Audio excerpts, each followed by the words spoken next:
everyone. Thank you so much for coming. My name is Courtney Lindner, and I'm going to be presenting today on Good Health, the College Edition. So a lot of the people who are here today are college students.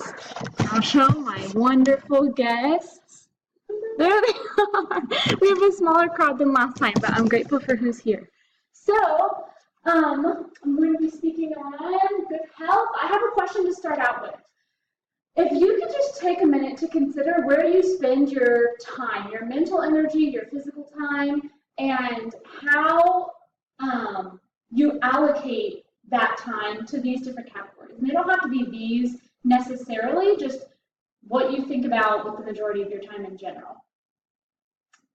In your downtime, just give you a minute to think about. My grades. Your grades? Often, yeah. Okay. Do you have any insight? Work. You spend a lot of time at work. Like how you're going to do better, or just like going in general, getting ready? Yeah. Prepping. So a survey was taken, and in 1994, this survey assessed how many college students thought about their health and what priority level it was for them. And out of those college students, 95 said that health was their top priority. So they said that of all the things that they thought about, of all the things that they were worried about, including their academic studies, and all of them were at college currently, said that health was their top priority. And that was about 25 years ago. Now, where are we now? In 2015, a survey was taken, and out of the college students who were surveyed, 50% said somewhere on their list of priorities was their health. And so not only was it not their top priority, but only half of them, compared to 95, said that it was even something that they thought about. So what has caused that decline is a great thing to look into. And today we're going to be talking about what you can do to reverse that statistic and to improve your own health as a university student. One of the principles that I wanted to touch on is to focus on what you can do. I think there's a big tendency to think about, as a university student, things that are a little bit out of your control. I know that I'm currently in college and studying, and something that I think about often is what our future is going to look like, what my life will be like, how we'll be able to support my family. And for right now, currently, that's a little bit out of my control. And so I found that focusing on things that you can change, things that you have control over, causes and brings a lot more clarity and sense of well-being. Who has heard of Pinterest or used Pinterest? Awesome. Both of my audience members. So have I. Pinterest is one of my favorite places to go to get ideas for parties, food, you name it. And I've listed here 3 things that I personally have recently pinned. I have a picture of a house with a little toddler. I have a vegetable garden and how to reupholster almost anything, some instruction for how to do it-yourself makeovers for your home. As I was looking at this list and things that I commonly pinned, I realized that I don't have control, and most college, university-age students don't have control over a lot of the things that you pin. The things that are interesting or attractive to you or planning for the future. I cannot afford and do not currently own a house right now, nor do I have children, but this picture was appealing to me. I live in downtown Atlanta where there's a lot of cement. I don't own any property, and I don't have the opportunity right now to garden. And I don't have the financial means or the time to do the hundreds of do-it-yourself projects that I'm always posting and pinning about. But I've realized that each of these aren't really an option for this time in life. But I've realized that Pinterest can be a wonderful resource for finding ideas to support your health in general.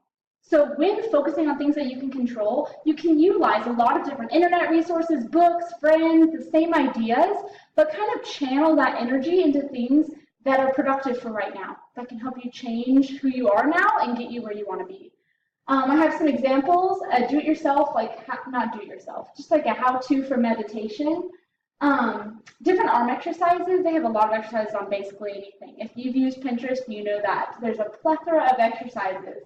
There's thousands of healthy recipes. There's ones that can accommodate your lifestyle and your schedule. And then motivational goals, quotes, things to help you stay on track for reminding you where you're trying to go and why.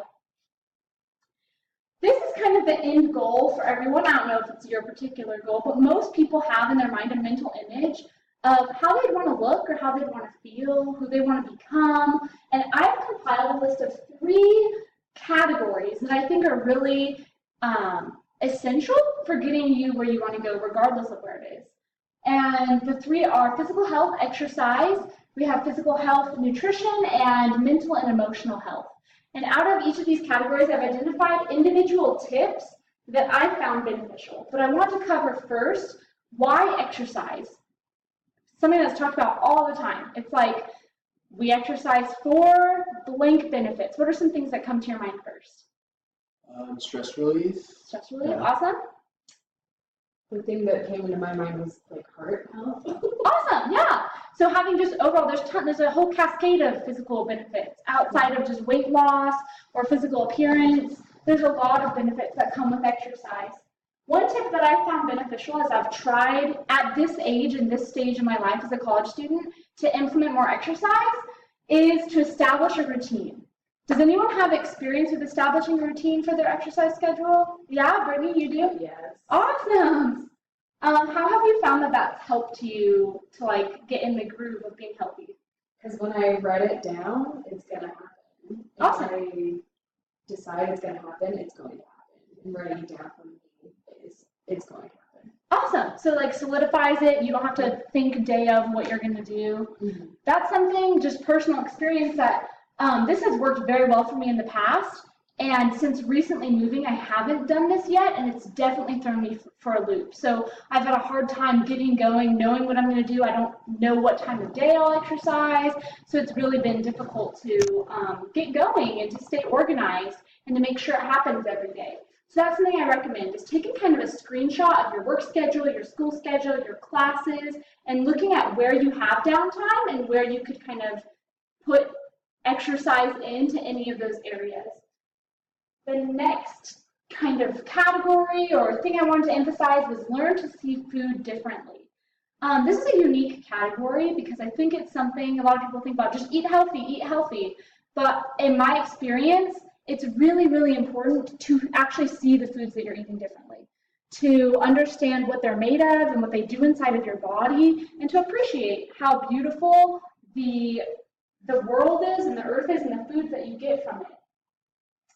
The tip that goes along with this is learn to love cooking.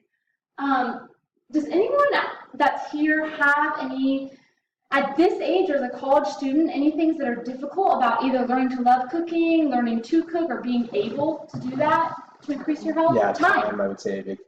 Like planning, it requires forethought. Like menu planning, yeah. Having an idea of what you want to like you have to know that you're going to be cooking that night and set aside time for it. Awesome. Yeah. That is so true. What benefits have you seen, since both of you have mentioned that? Do either of you take time to cook from home? I do. Yeah. And I plan. Cool. Yeah. I'm a planner, so. Like look at what you want to make and decide how long it might take, make sure you have the ingredients on hand. I found that that's really all that it takes. It's kind of like exercise.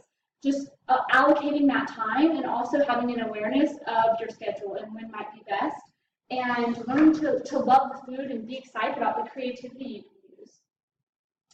One of the final principles I want to touch on is college is a time for setting habits, be intentional.